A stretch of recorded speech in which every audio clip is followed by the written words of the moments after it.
मोदी के चेहरे पे अगर बीजेपी हार गई तो क्या बीजेपी अब ये कहेगी कि नहीं, हमारे पास तो मोदी से बड़ा चेहरा है, नायब सैनी उनसे बड़े चेहरे हैं, उनके नाम पर लोग वोट दे देंगे, मोदी के नाम पर? कि नवीन जिंदल के खिलाफ आप सड़कों पर उतर रहे थे, लाठी डंडे खा रहे थे, अब उनके जय जयकार करने के लिए पार्टी ने आपको बोल दिया, तो वहां से इनका ना कैडर को मतलब हताशा हुई।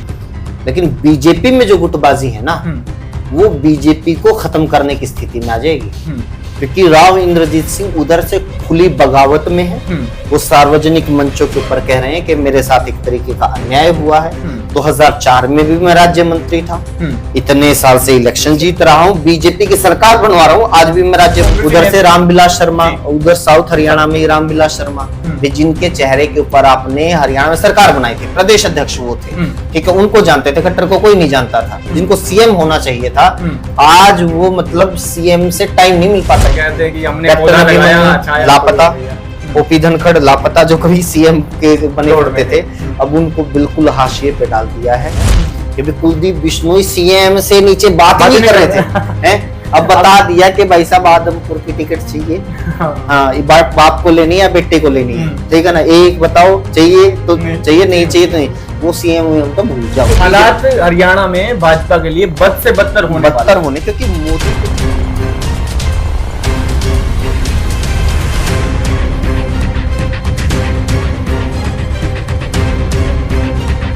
बढ़ने से पहले चैनल को फॉलो जरूर कर दीजिएगा, और अभी तक की वीडियो अच्छी लगी तो लाइक, कमेंट और शेयर जरूर कर दीजिएगा। जेपी तो सियासत के दिग्गज धुरंधर कद्दावर नेताओं से अक्सर आपको रूबरू करवाते हैं और सियासी समीकरण आपको बताते हैं। आज कैमरे पर वो शख्सियत मौजूद है जो सत्ताधारी पार्टी या फिर तमाम राजनीतिक दलों की बखिया उधेड़ते हैं, वो भी फैक्ट्स पर, और योजनाओं का पोस्टमार्टम करते हैं। आपका रिपोर्टर नाम से इनका चैनल है, आप पहचान ही गए होंगे। और महेंद्र जी हमारे साथ मौजूद है। 2024 के महाभारत में विधानसभा चुनाव में कुरुक्षेत्र में इस समय मौजूद है, और सूबे के तमाम हलकों पर बातचीत करेंगे और सूबे की सियासत पर बातचीत करेंगे। सबसे पहले तो आपका बहुत बहुत स्वागत करता हूँ सर। आपने हमें समय दिया, तो काफ़ी लंबे समय से इनसे बातचीत चल रही थी और जो समय अनुकूल नहीं बैठ पा रहा था। सर, सूबे में क्या कुछ सियासी हालात देखते हैं, और पिछले चुनाव, संसदीय चुनाव अभी खत्म हुए हैं और एंटी इनकम्बेंसी की लहर भी देखने के लिए मिली, और विधानसभा चुनाव पर कितना प्रभाव पड़ने वाला है? देखिए, लोकसभा के नतीजों ने मोटा मोटा तो आइडिया दे दिया है लोगों को कि जो बीजेपी कह रही थी कि बिल्कुल सुपड़ा साफ कर देंगे, ऊपर 400 पार और हरियाणा में 10 की 10 सीटें, और फिर इस तरीके का माहौल भी बनाने की कोशिश हुई थी। राम मंदिर के आड़ में इन्होंने इस तरीके से पूरे समाज को मतलब ध्रुवीकरण की कोशिश की और माहौल बनाया मीडिया के जरिए, फर्जी सर्वेज दिखाए गए, फर्जी रिपोर्टिंग करवाई गई, तो कभी 400 पार है और हरियाणा में तो सुपड़ा साफ है। तो तमाम लोग ये मान के भी चल रहे थे, लेकिन फिर धीरे धीरे धीरे धीरे धीरे धीरे लोगों ने कहा कि नहीं, ऐसा है नहीं जो ये बोल रहे हैं। अब जब ये लोगों में बात आई तो बीजेपी जो अपने सर्वेज वगैरह करवाती रहती है, तो क्योंकि देखो मैनेजमेंट की तो पार्टी तो है वो, तो फिर उसने देखा कि भाई हरियाणा में वैसे तो ठीक हो सकता है आपका, लेकिन आपके मुख्यमंत्री से बहुत ज्यादा वो हैं, लोग खार खाते हैं, इनके चेहरे पे से तो, हाँ, इनके चेहरे पे तो आप मतलब ये 10 की 10 भूल जाओ। तो भी उन्होंने फटाक से आनन फानन में मुख्यमंत्री का चेहरा बदल दिया। तो लेकिन वो तो सुपर सीएम तो बने, घूमते रहे यहाँ पे, ठीक है, पत्रों पर भी पहले उनका नाम दिखा। लेकिन दिक्कत ये हो गई कि बहुत लेट कर दिया बीजेपी ने ये काम करने में, बहुत ज्यादा देरी कर दी। तब तक लोग मन बना चुके थे, यानी तब तक चिड़िया खेत चुग चुकी थी। हाँ बिल्कुल, क्योंकि लोग है ना तब तक मन बना चुके थे। दो धड़े इस पूरे के पूरे कार्यकाल में क्या हुआ है कि मोदी ने जो सबसे बड़ी गलती की है, बीजेपी ने गलती की है, उन्होंने ग्रे एरिया नहीं छोड़ा कि भी आप या तो बीजेपी के साथ हो या बीजेपी के खिलाफ हो। ये नहीं हो कि भी आप कहीं न्यूट्रल हो कि भाई नहीं हम उधर भी हैं इधर भी हैं, वो एरिया छोड़ा ही नहीं। आपने जिंदगी में कभी एक बार बीजेपी या मोदी के खिलाफ बोल दिया तो उसी दिन आपके ऊपर एंटी बीजेपी एंटी मोदी की मुहर लगा दी गई, और आप चाहे कुछ कर लीजिए वो मुहर नहीं हटने वाली। ठीक है, कहीं आपने कांग्रेस की तारीफ कर दी तो आपके ऊपर एंटी मोदी एंटी बीजेपी की मुहर लगा दी गई। तो समाज का जिस तरीके से इन्होंने बंटवारा कर दिया था ना, तो क्या हुआ कि लंबे टाइम तक तो वो जो लोग एंटी मोदी माने जाते हैं कि भी जो मोदी को नहीं पसंद करते थे, वो डर के साए में थे। ठीक है, उनको दबा रखा था क्योंकि पता है बोल दिया था FIR हो जाएगी, बोल दिया तो नौकरी चली जाएगी, तो इस तरीके का इन्होंने माहौल बना रखा था। लेकिन चुनाव एक ऐसा टाइम होता है जो जनता का टाइम होता है, जिसको जनता एंजॉय करती है कि भाई अब आओ है, अब बोल हमारे पाले में है। तो वो जिनको इन्होंने anti Modi anti BJP declare किया था, तो वो तमाम लोग मुखर हुए। और जब वो मुखर हुए तो वो जो खुद को मोदी भक्त कहते थे, मोदी के वोटर कहते थे, वो ढूंढने से भी नहीं मिले, ढूंढने से भी नहीं मिले। कहाँ है भाई साहब, ये एकदम से माहौल कैसे बदल गया। तो फिर इलेक्शन आते आते, वोटिंग के दिन आते आते ये तक हो गया था कि भाई साहब उधर से खट्टर भी खतरे में है, राव इंद्रजीत भी खतरे में है, इनकी तो सीटें कई जा रही हैं। और जिस तरीके से आपने इलेक्शन देखा तो ये पता भी चल गया कहाँ 6.5 लाख 4.5 लाख के मार्जिन से जीत रहे थे जो लोग, अब वो 1 लाख का मार्जिन किसी से लेना मुश्किल हो गया। यहाँ 29,000 से, उधर 39,000, भिवानी महेंद्रगढ़ में 39,000 से, कुरुक्षेत्र में 29,000 से 75,000 के आसपास ये राव इंद्रजीत सिमट गए। राज बब्बर को अगर जो पहले टिकट डिक्लेयर हुई थी उस टाइम पर डिक्लेयर कर देते तो वहां से भी सुपड़ा साफ हो जाता। तो ये तो दिख गया लोकसभा में। लोकसभा में जबकि ये लोग तमाम मान के चल रहे थे कि बीजेपी 400 पार नहीं जाएगी, मोदी इतने मजबूत हो गए, लेकिन एक मोटा मोटा सबके दिमाग में ये था कि भाई जीत तो मतलब सरकार तो आखिर में मोदी बना लेंगे।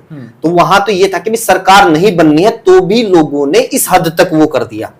ठीक है, अच्छा एक और बात बताता हूँ, आप लोगों से बात कीजिएगा, अगर आप 10 लोगों से बात करोगे, 10 लोग जो है कि भाई हरियाणा में 5 आपने मान लिया कि उधर के हैं, 5 इधर के हैं, नहीं, यहाँ पे 1-2 लोग ऐसे भी मिल जाएंगे आपको कि जो ये कहेंगे कि नहीं जी ऊपर तो मोदी ठीक है, यहाँ हम लोग कांग्रेस को वोट दे देंगे। तो वो जो 10-15% ऐसे लोग हैं ना, अब जो विधानसभा चुनाव आया है, अब वो और खिसकेंगे बीजेपी से, क्योंकि मोदी के चेहरे पे हालात हरियाणा में भाजपा के लिए बद से बदतर होने, क्योंकि मोदी के चेहरे पे कांग्रेस बीजेपी को हरा चुकी है। मोदी के चेहरे सबसे सुप्रीम परसेंटेज ज्यादा है, और सबने माना कि भी अच्छा इलेक्शन लड़ा है कांग्रेस ने। मोदी के चेहरे पे अगर बीजेपी हार गई तो क्या बीजेपी अब ये कहेगी कि नहीं हमारे पास तो मोदी से बड़ा चेहरा है, नायब सैनी उनसे बड़े चेहरे हैं, उनके नाम पर लोग वोट दे देंगे, मोदी के नाम पर भाजपा के लिए ये देखा जाता है कि विधानसभा चुनाव में भी वो मोदी के नाम पर वोट मांगते दिखाई देते हैं। तो अब मोदी का मैजिक पहले ही थोड़ा फीका पड़ चुका है, थोड़ा मैं यूं कहूं कि हरियाणा में तो आधा फीका पड़ चुका है, और विधानसभा चुनाव में कोई बड़ा चेहरा भारतीय जनता पार्टी के पास नहीं है और मोदी से बड़ा चेहरा उसके पास है नहीं। तो इसका मतलब हालात बद से बदतर होने वाले, और वो यूं भी होने वाले हैं क्योंकि जो विधानसभा चुनाव से पहले ये सोच रहे थे, जब नायब सैनी को मुख्यमंत्री बनाया कि हमारी भी बारी आएगी, चाहे वो राव इंद्रजीत सिंह है, चाहे वो अनिल विज है, चाहे वो तमाम नेता है, और अमित शाह ने जैसे ही डिक्लेयर कर दिया कि नायब सैनी ही अगले मुख्यमंत्री बनेंगे जब सरकार बनती है, तो इसका फायदा, इसका भी नुकसान होने वाला है। सबसे बड़ा नुकसान पता है क्या है, एक मीडिया और एक ना पब्लिक परसेप्शन ये तो बना दिया है कि कांग्रेस में गुटबाजी है, कांग्रेस में गुटबाजी है, जबकि आप अगर है ना इसको गहराई से एनालाइज करोगे ना, कांग्रेस की गुटबाजी कांग्रेस के पक्ष में है, और खासतौर पे विधानसभा चुनाव में। लेकिन बीजेपी में जो गुटबाजी है ना, वो बीजेपी को खत्म करने की स्थिति में आ जाएगी, क्योंकि राव इंद्रजीत सिंह उधर से खुली बगावत में है। वो सार्वजनिक मंचों के ऊपर कह रहे हैं कि मेरे साथ एक तरीके का अन्याय हुआ है, 2004 में भी मैं राज्य मंत्री था, इतने साल से इलेक्शन जीत रहा हूं, बीजेपी की सरकार बनवा रहा हूं, आज भी मैं राज्य मंत्री हूं, ठीक है, और कैबिनेट मंत्री बना देना चाहिए था, लेकिन उनकी भी अकड़ निकालने में खट्टर को बना दिया, और पहली बार विधायक बने, उनको मुख्यमंत्री बना दिया, पहली बार नाम पे हरियाणा में बीजेपी डूब गई, जिसके नाम पे बीजेपी की हिम्मत नहीं कि उनके नाम पे चुनाव लड़ ले। जो पहली बार 6.5 लाख का मार्जिन से जो करनाल सीट 6-6.5 लाख के मार्जिन से करनाल बीजेपी जीती थी, अब उसको वो 2 लाख के आसपास पे ले आए हैं, उनको पहली बार जीतते ही केंद्र में मंत्री बना दिया। तो वो तो देखो रड़क निकालने में तो बीजेपी का कोई सानी है नहीं, लेकिन विधानसभा में नुकसान किस तरीके से होगा कि एक तो राव इंद्रजीत सिंह बगावत कर ही रहे हैं, क्योंकि सीएम का तो वो बता ही दिया कि भाई नहीं कुछ कर लीजिए आप, सीएम वाला तो आप भूल जाओ, ये तो ख्वाब था आपका।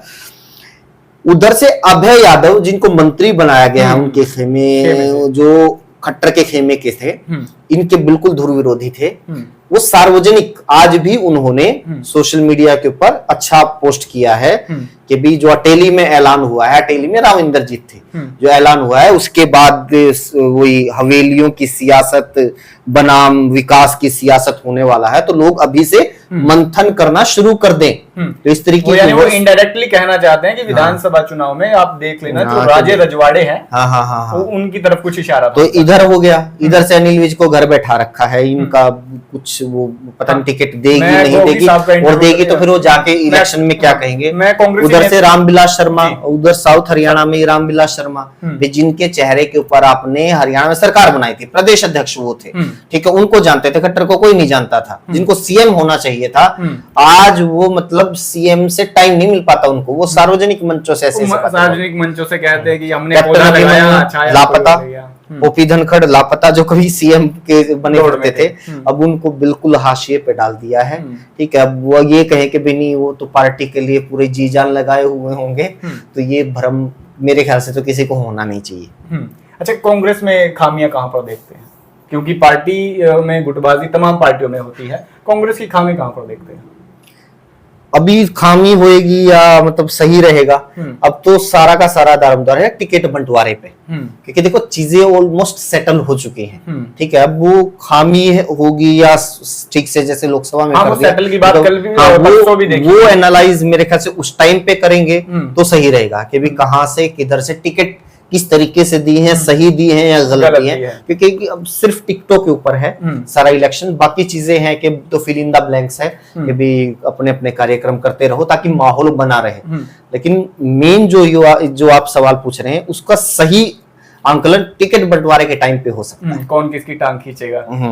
यहाँ पर एक संदेश भी देखा गया, परसों मैं देख रहा था कि हुड्डा साहब के साथ बराबर वाली सीट पर बैठे हैं चौधरी वीरेंद्र सिंह, और लोकसभा चुनाव में वो घूम रहे थे कुमारी शैलजा के साथ, रणदीप सुरजेवाला के साथ, तो कहीं ना कहीं ये भी संदेश देने की कोशिश की है कि कोई गुटबाजी नहीं है और अंदर खाने सेटिंग हो चुकी है। जब चौधरी वीरेंद्र सिंह ने देखो कांग्रेस छोड़ के देख ली, बीजेपी में सब कुछ देख लिया, और अब ऐसा भी नहीं है कि भी वो सुरजेवाला को अपना नेता मान लेंगे, ठीक है, क्योंकि देखो उनका कद तो ऑब्वियसली बात है, अनुभव उनका बड़ा है, ठीक है। और ये भी मोटी मोटी बात है कि हाई कमान की नजरों में तो भूपेंद्र सिंह हुड्डा, क्योंकि पूरे देश में सबसे ज्यादा वोट परसेंटेज वो लेके आए हुए हैं, ठीक है, और हरियाणा में सबको पता है कि माहौल क्या है, तो हाई कमान की उसमें उधर से भी फ्री हैंड है, तो लगभग कांग्रेसियों को पता है कि भी किधर से टिकटों का बंटवारा होना है, ठीक है, किधर से सरकार बननी है, ये तमाम चीजें हैं।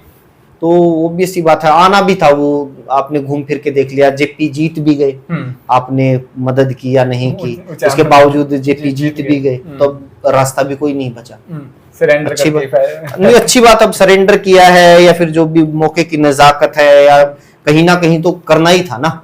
भाजपा ने ये जो प्रदेश अध्यक्ष की नियुक्ति की है, जातिगत समीकरणों को साधने की कोशिश की है, इसका कितना फायदा कितना नुकसान मानते हैं? वो जातिगत समीकरणों वाली तो बात फिर सोनीपत लोकसभा में भी हो गई थी कि अगर वही सारी चीजें ये हैं, तो देखो कोई भी सीएम बने, कोई प्रदेश अध्यक्ष बने, किसी ना किसी एक जाति, क्योंकि ये तो पैदा होते ही आदमी के साथ जुड़ जाती है, हमारे देश में सौभाग्य है दुर्भाग्य है, ये तो है ही, ये किसी ना किसी एक जाति का होना है। लेकिन हम ये मान के चलो कि भी सारी उनके पद बनने से सारी जातियां ही मतलब एकजुट हो जाएंगी और एक तरफा हो जाएंगी। और दूसरा क्या है कि प्रदेश अध्यक्ष के पद को उस नजरिए से नहीं देखा जाता हरियाणा में, खास तौर पे कि प्रदेश अध्यक्ष बहुत बड़ी पावर है।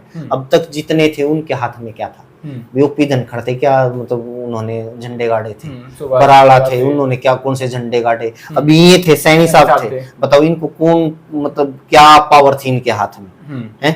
तो अब वो भी बन जाएंगे, ये मतलब फॉर्मेलिटी टाइप की है। बीजेपी में पता है कि फैसले दिल्ली से होने हैं, यहाँ पे आप अपना कुछ कर नहीं सकते, आपकी कोई सोच, प्रबंधन एजेंसी पार्टी को चलाती है, तो वो छवि नहीं है बीजेपी में प्रदेश अध्यक्ष पद की कि भाई ये तो बहुत बड़ा पद दे दिया, वो किसी भी कम्युनिटी किसी कास्ट में ना वो करंट नहीं जाता।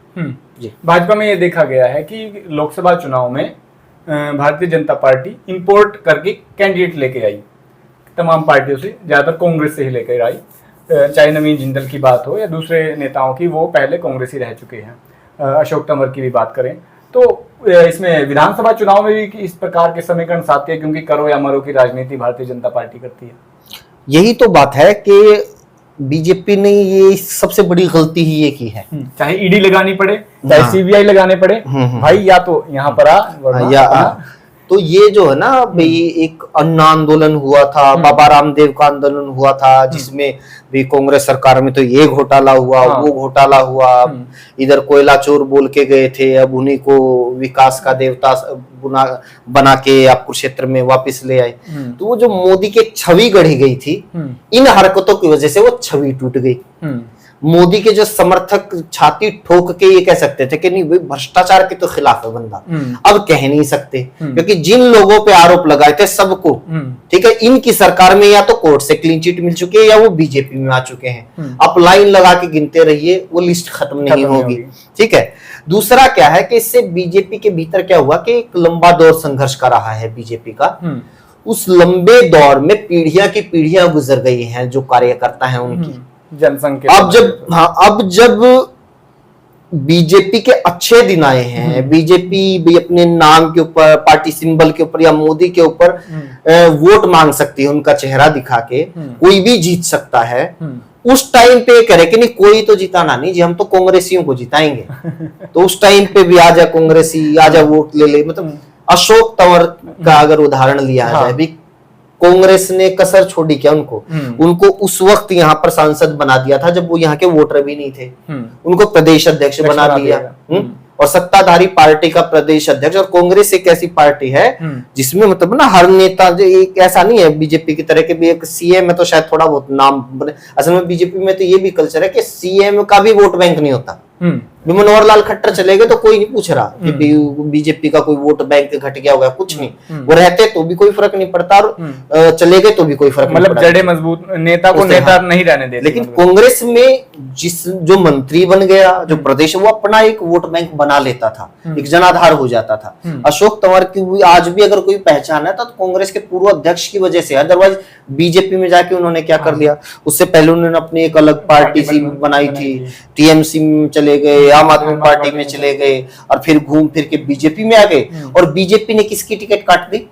सुनीता दुग्गल की, जो कि IRS पद से इस्तीफा देके आई थी, वो रिटायरमेंट लेके आई थी वो। मतलब उन्होंने कुछ भी कहे कि कुछ तो उन्होंने त्याग किया ना। वे अशोक तंवर ने क्या किया? उनकी टिकट काट के अब अशोक तंवर को दे रहे हो, जीत गए।